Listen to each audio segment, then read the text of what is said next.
and I'm a recent graduate of the Eagle Condor introductory program. I've been studying with Eagle Condor for, over 5 years, and I've been part of a number of the healing intensives, and I feel really passionate about how helpful all of the practices that we learn to incorporate are for our well-being. And I just also love the experience of being part of the Hoop, where you're really held in this container of community, where everyone is really honored for who they are, and the beauty of each person is really honored and appreciated by the group. I don't think I've ever been part of any kind of a container that just felt so supportive. And I've been really obsessed with health and healing for a long time, due to my own need as a person. And so I've studied a lot of things over the years. I'm a body worker. I offer integrative massage and biodynamic craniosacral therapy. I'm also an herbalist, an astrologer, and a yoga teacher. And so I really think that, my path here in this life is to heal and to support the healing of others and the collective. And so I've been on this long, long journey of healing, and it's going to continue. But I feel like the Eagle Condor Council just has so much to offer in the healing of us individually and the collective at this time. Just, honoring the world as living energy and having ways to interact with it consciously to kind of clear energy and nourish your energy is such an amazing tool to have. I think one of the things I love about the Andean nature practices is they're so practical and they're applicable in your everyday life. And so, once you really anchor into the practices and start working with them, it just takes a few moments to incorporate them. You can feel kind of discordant energy coming in, and you can take time to clear it. And in doing so, you often actually can be more aware of what's happening around you because you're not clouded by the kind of discoherent energy in your field. And so you can kind of clear it and then be more conscious of the dynamics that are happening and perhaps why that, discordant energy was coming in. And so I just feel really grateful that I connected with the Eagle Condor Council, and I've had this opportunity to study with them and learn and practice. And, I really think at this time on the earth when humanity has really been out of balance with the larger life and with the earth itself, that the Andean nature philosophy is kind of just the medicine we need at this time to remember. I need to remember sacred reciprocity with the rest of living life, and that just remembering your place in this living web of life that we're all part of. And this Western paradigm is seeing matter as inert has just caused so many issues.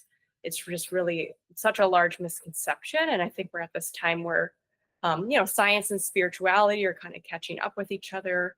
We're realizing that,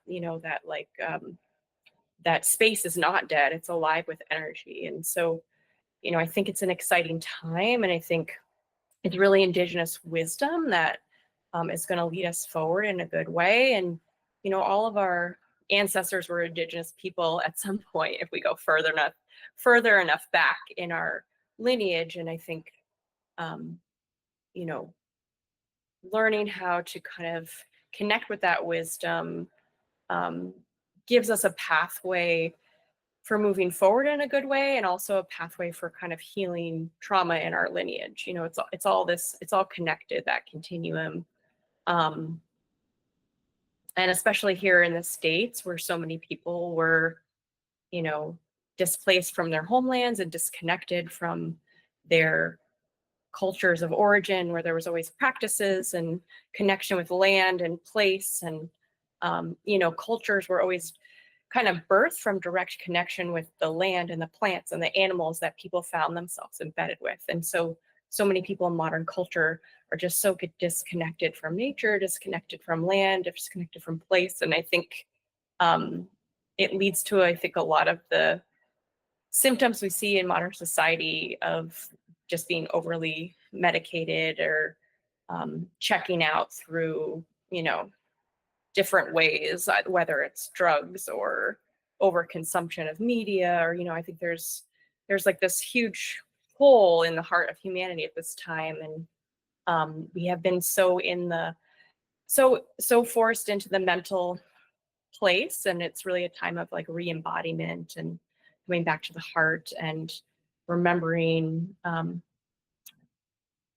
that our state of being is so powerful as we move through the world. And I feel like these practices really support us with that, of being able to embody a coherent state of being as we're navigating the challenging dynamics of this time that we're finding ourselves in.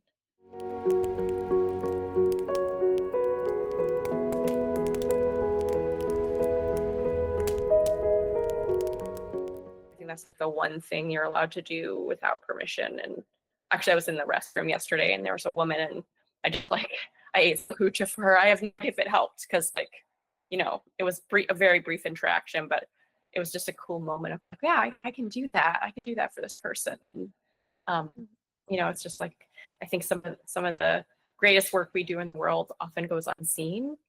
And that's another thing I love about like just the Andean nature philosophy and everything. There's just, there's a lot of humility. It's not like you don't do these things to become some well-known like leader or healer, right? You're doing these things because it's helping you be more in balance and harmony with the living world around you. And the more of us that are doing that, the more harmony there is going to be in the world. And that is so important. Yeah.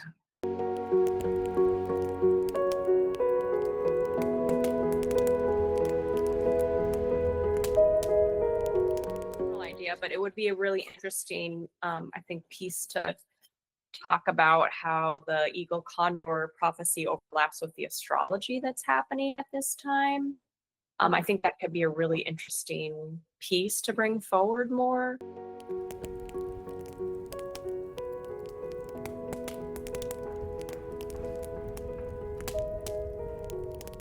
There was a systematic oppression and disempowering of the feminine on the planet. And, I think it's touched everyone, regardless of your gender or your gender orientation. But I think that as a woman, like standing in your power and your knowing and using your voice can feel just so vulnerable, and can also make you just feel not safe sometimes. Like, is it really safe to be embodied? Is it safe to really own my power, to own my voice, to own my knowing? Am I going to be attacked for that? Am I going to be imprisoned for that? Am I going to be ostracized for that? Yeah.